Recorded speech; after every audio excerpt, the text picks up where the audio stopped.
नमस्कार। बहुत समय से इंतजार कर रही हैं। चलो थोड़ी हवा तो चल रही है तो ज्यादा गर्मी नहीं होगी, है ना। रास्ते में रुकना पड़ता है क्योंकि लोग रोकते हैं गांव में, तो अच्छा नहीं लगता अगर रुके नहीं हम, तो रुक रुक के आ रहे हैं। अब क्या करें, देर हो गई। अच्छा, तो चुनाव का समय है और इस बार चुनाव में यहाँ से उम्मीदवार मेरे बड़े भाई राहुल जी हैं। जानते हैं उनको? जानती हैं? मिली हैं? क्या जानती हैं उनके बारे में? अच्छे नेता हैं। क्यों? कौन सा काम?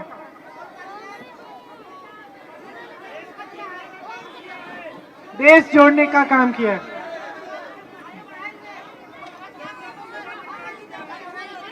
तो मेरे भाई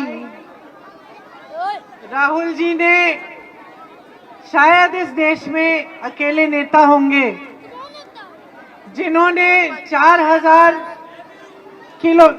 किलोमीटर की यात्रा, पैदल यात्रा की, सिर्फ आपकी समस्याओं को समझने के लिए, आपसे मिलने के लिए और ये समझने के लिए कि आपके लिए किस तरह की नीतियां बन सकती हैं। वो जब इस यात्रा पे निकले तो उनके दिल में ये बात थी कि आजकल देश में बहुत नफरत फैलाई जा रही है, समुदायों के बीच में, जातियों के बीच में, अलग अलग लोगों के बीच में।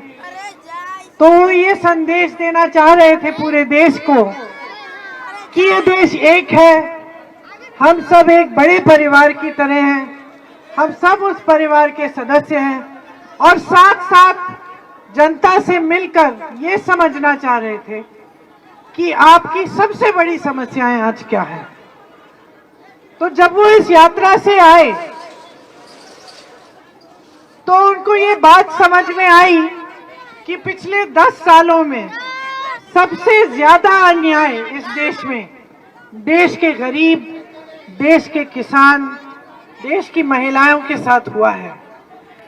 उनको ये एहसास हुआ कि जो नरेंद्र मोदी जी की सरकार है, जो 10 सालों से चल रही है, उसकी सारी नीतियां जनता के विरोधी नीतियां हैं। जो नीतियां बन रही हैं वो सब बड़े बड़े खरबपतियों के फायदे के लिए बन रही हैं। जो देश का किसान है वो आज पिस रहा है, कमा नहीं पा रहा है खेती से, चाहे कितनी भी मेहनत कर ले, सब कुछ इतना महंगा हो गया है। खेती के सारे सामान महंगे हो गए हैं, उन पे जीएसटी टैक्स लग गई है, तो खेती से कमाई हो नहीं पा रही है।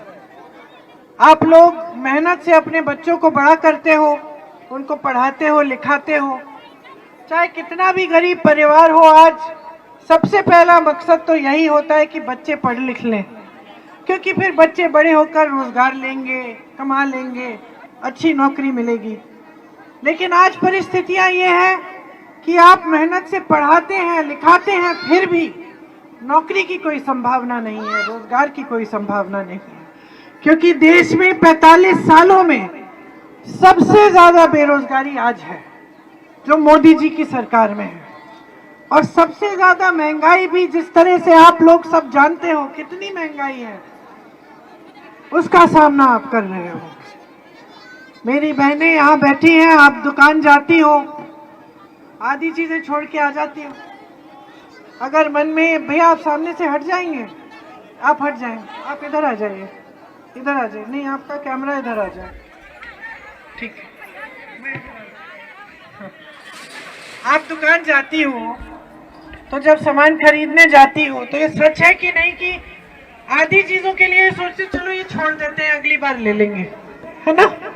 सोचती हो कि नहीं, अभी नहीं लेंगे इसको। कोई बीमार पड़ता है घर में तो इलाज कैसे करना है, घबराहट होती है कि नहीं? होती है ना। बच्चों के लिए नई वर्दी खरीदनी है, एग्जाम के लिए कुछ खरीदना है, फीस भरनी है, कोई बड़ा बच्चा है तो उसको ट्यूशन में भिजवाना है परीक्षा करने के लिए, भर्ती के लिए, तो सब बड़ी बड़ी समस्याएं हैं। महंगाई की वजह से आप कुछ खरीद नहीं पा रहे हो, कुछ सस्ता नहीं है। कोई सोच नहीं सकता था कि एक जमाने में अगर कोई कहता कि एक सिलेंडर 1200 का है, कोई सोच नहीं सकता था कि ऐसा होगा। मिट्टी का तेल इतना महंगा है, बंद ही हो गया है, मिल ही नहीं रहा है। देखो, अच्छा क्यों, क्या हुआ? अच्छा, चीनी भी बंद हो गई। चीनी कैसे अच्छा अच्छा, देख लीजिए। लेकिन मोदी जी कहते हैं कि आपको 5 किलो राशन मिलता है, और वो ये भी कहते हैं कि इसी 5 किलो में काम चलाओ, क्योंकि और कुछ नहीं देने वाली है सरकार तुम्हें। जब रोजगार की बात आती है तो मुंह बंद, जब किसानों के लिए कर्ज माफी की बात होती है तो मुंह बंद, जब आपके लिए राहत की बात आती है मुंह बंद। बड़े खरबपतियों को 16 लाख करोड़ रुपए कर्ज माफ किए हैं, 16 लाख करोड़ रुपए। कभी कभी मुझे समझ में ही नहीं आता कि ये इतने पैसे कितने हैं कि मैं गलती से 16,000 बोल देती हूँ, क्योंकि मेरी सोच से भी बाहर है कि 16 लाख करोड़ रुपए कितने पैसे होंगे कि ये अपने मित्रों को माफ कर रहे हैं।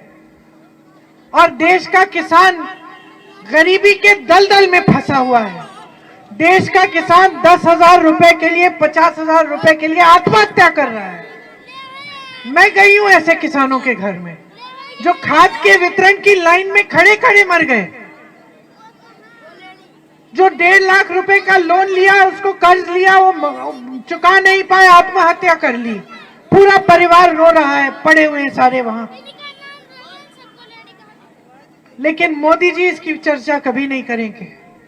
मोदी जी से ये के मुंह से ये बात कभी नहीं निकलेगी। मोदी जी आपको ये नहीं बताएंगे कि 10 सालों में इन्होंने कितने रोजगार बना के दिए हैं। आपको मालूम है, मैं अपने पिताजी के लिए प्रचार करती थी अमेठी में, प्रधानमंत्री थे उस समय।